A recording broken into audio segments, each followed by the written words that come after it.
He lied to voters, according to the New York Times, quoting aides of Biden's, about having marched in the civil rights movement. This is Biden making this false claim in 1987. When I marched in the civil rights movement, I did not march with a 12-point program.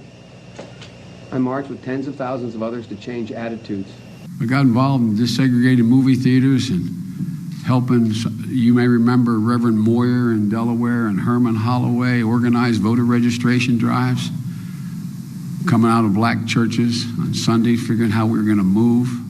I got my education for real in the black church. And that's not hyperbole, it's a fact. But I got my education, Reverend Doc, in the black church, not a joke.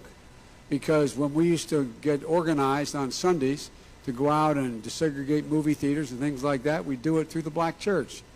I got to admit to you, I'd go to my Catholic Mass at 7:30 first, and then I'd show up in the black church. And I'd go to 8 o'clock Mass, then I'd go to Reverend Herring's church where we'd meet in order to organize and figure where we were going to go, whether we were going to desegregate the Rialto movie theater or what we were going to do. When I was 17 years old, like many of you, I participated in sit-ins to desegregate the restaurants and movie houses of Wilmington, Delaware. That is really, really weird. Cannot measure the health of our children, the quality of our education, the joy of their play.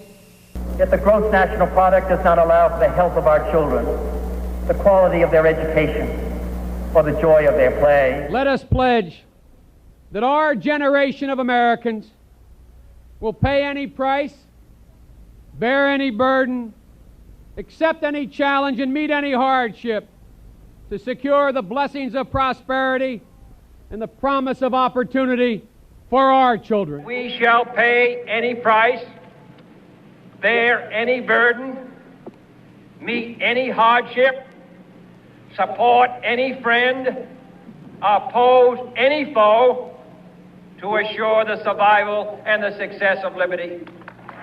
And I started thinking as I was coming over here, why is it that Joe Biden is the first in his family ever to go to a university?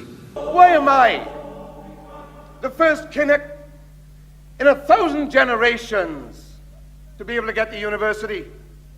Why is it that my wife, who's sitting out there in the audience, is the first in her family to ever go to college?